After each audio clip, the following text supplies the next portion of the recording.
Get into it, I want to do sort of an impromptu review, because we've done the video about Pantera being racist and various videos about the Pantera tour going on right now. And to me, the apex of everything was the show in Dallas, Arlington to be exact, Arlington, Texas. It was, at the big football stadium just outside the city.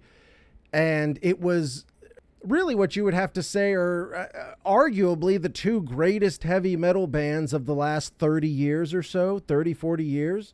Look at the resumes. Look at the cult following that both these bands have.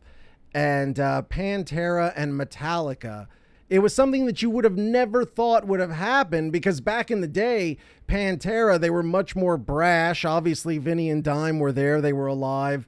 And Phil would go around at live shows and refer to Pantera being the kings of metal. There are those that say that James Hetfield wrote the song King Nothing about Phil Anselmo, lead singer of Pantera. That's not verified. Is it? Maybe? I don't know. But supposedly that song is about him talking about Pantera being the kings of metal. But James is like, oh, by the time y'all were the kings, everything was shitty, so who cares? Where's your crown, King Nothing?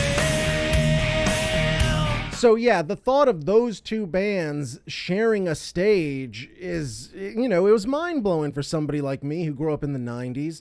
So this show, Pantera and Metallica, with Mammoth WVH opening up in Dallas, the hometown, the home base, if you will, of Pantera. It just seemed like the show to be at on this Pantera tour. So I absolutely got tickets, foregoing the Pantera show that happened the night before here in my hometown of Houston, Texas. Dimebag's old lady, Rita Haney, it's what she calls herself. She got up there and sang with the band during Walk and shit like that. From what I've heard, that was a hellacious show. Of course, Pantera has a very rich history in Houston. If you're not from Texas, and if you haven't really lived in Texas, it's really difficult to understand the folk hero nature of how people look at Pantera. Of course, their whole history runs through Texas, with the Abbott brothers being from Fort Worth, and Dimebag from a very young age. He would travel the state, fucking winning every guitar competition, just a master shredder from a very early age. The guy was obviously a prodigy. Eventually starts a band with his bro, Vinnie Paul, and those motherfuckers, they worked Texas. A lot of bands, they sort of become regionally famous before they blow up on a huge level, and Pantera were absolutely one of those bands. Originally had a different singer, my boy Terry Glaze, and they had a much more glam style, which was how shit was. People crack on them endlessly for that shit forever. And I get it. They look fucking ridiculous, especially Vinnie Paul. He looks like a goddamn human sausage. But yeah, they looked awful. It doesn't match those dudes. And I think that's why they never got over, because obviously Vinnie Paul, Dimebag Darrell, supremely talented. And if you go back and you listen to those albums, the Terry Glaze albums, there are several standout jams and great Dimebag moments. They were never able to really put it together until they brought in Phil Anselmo. He became the straw that stirred the drink, you know what I'm saying? And really took the shit to the next level. They left all the glam shit behind. They sort of became who they were. There are people who question, which one was the fake persona. Was it the glam guys, or was it, the tough Southerners? But anyone who's ever been in those dudes' vicinity knows that it's not bullshit. It's not like they were playing characters. That's who those dudes were. And it was just fucking rocket ship to the moon from there. Every time they would come to Texas, it was a happening. Those dudes are legends in this town, in Dallas, in San Antonio, in Austin. There are a million stories about Dimebag Darrell, Vinnie Paul, their exploits, and everything that came with that. Should we do it Lone Star State style? And the love of those dudes is so deeply ingrained. When Dimebag Darrell was murdered, it was so fucking random and so out of nowhere. I mean, imagine dying for such a dumb fucking reason because your band broke up and there was a fucking psycho. Pantera, I was going to say had, but has a fucking hardcore cult ass following. And, you know, I always tell the story. It's almost like Fight Club.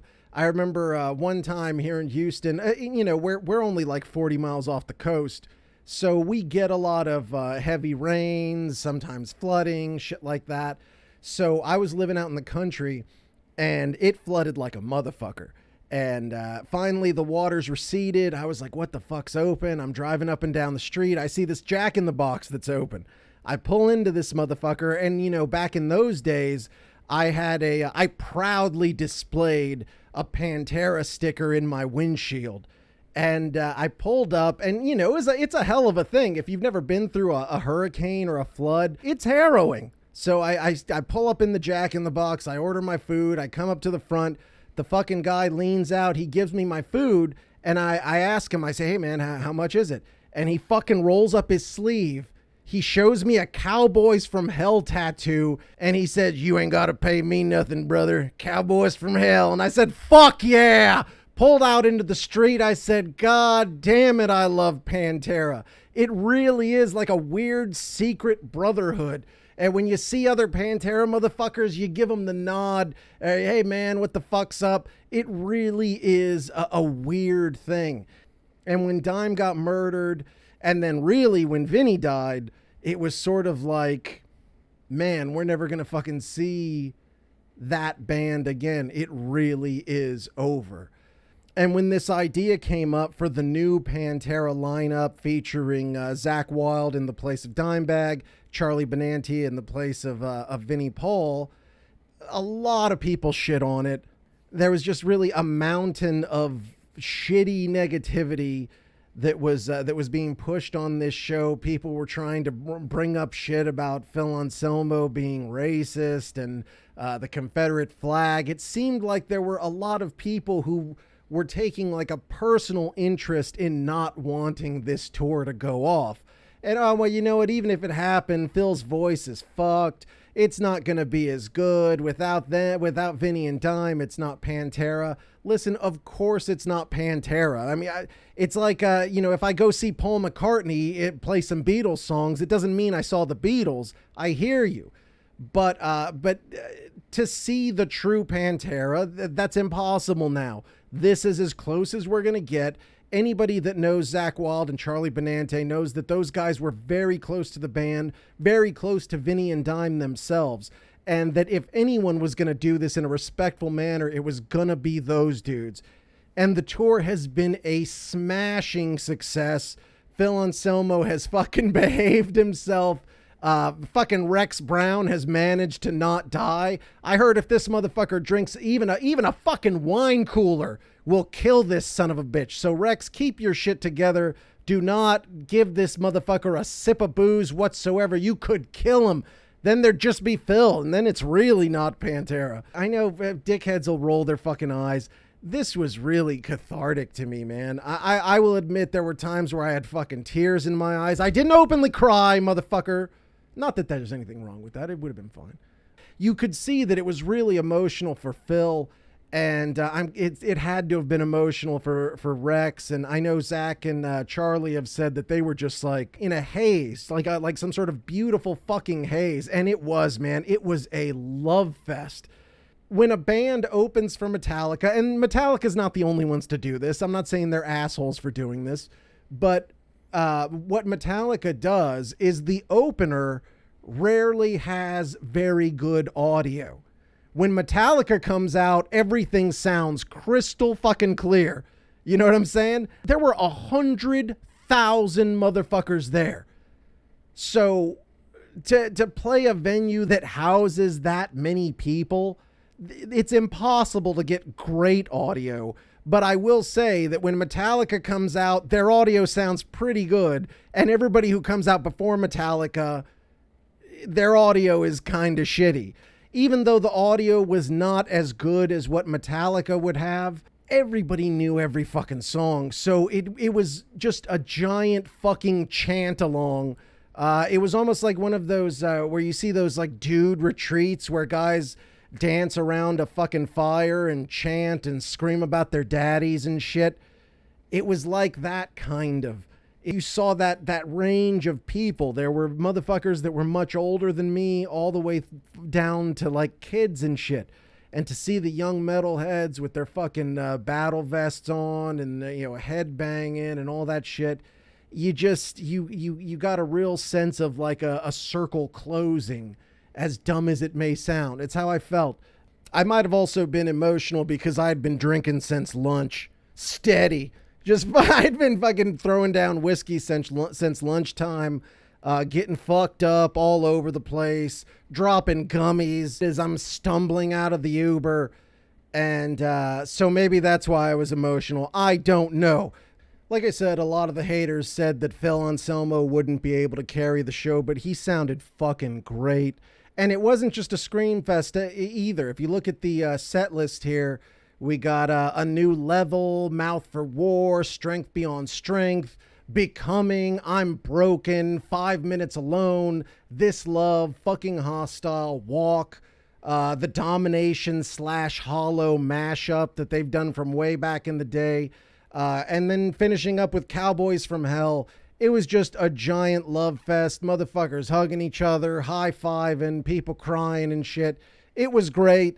I saw no Confederate flags. I did see lots of Texas flags, and there were no incidents other than just a lot of ass kicking, a lot of moshing. There were a lot of pits opened up during Pantera's set. You could hear that Zach was doing a great fucking job. His presence, that's another thing. It's hard to fill those shoes. Dimebag was such a character. And Zakk Wylde can fill those shoes. He has a huge presence. He's a hugely talented guy.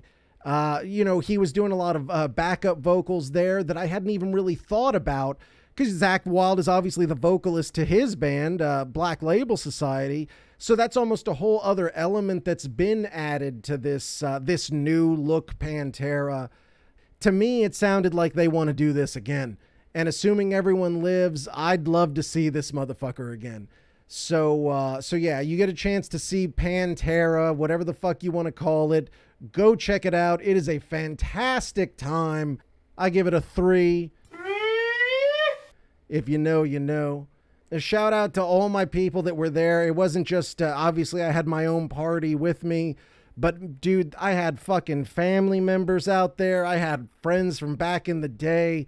It was like a family reunion, except like 100,000 fucking people. I'm not even going to review the Metallica part, to be honest with you. I was so fucked up. I know Metallica did well. They're always fantastic live. But you know what? Since this show was a 2-night show where there were going to be no songs played twice, that's what Metallica was doing to try to get you to buy both nights of the show. Only issue is, second night, Five Finger Death Punch or the openers, I have no interest in that.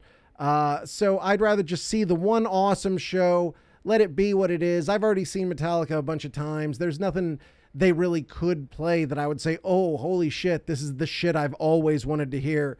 But since they were doing such an extended playlist, I got to hear some cool shit. So luckily they only did like maybe 2 songs from the new album.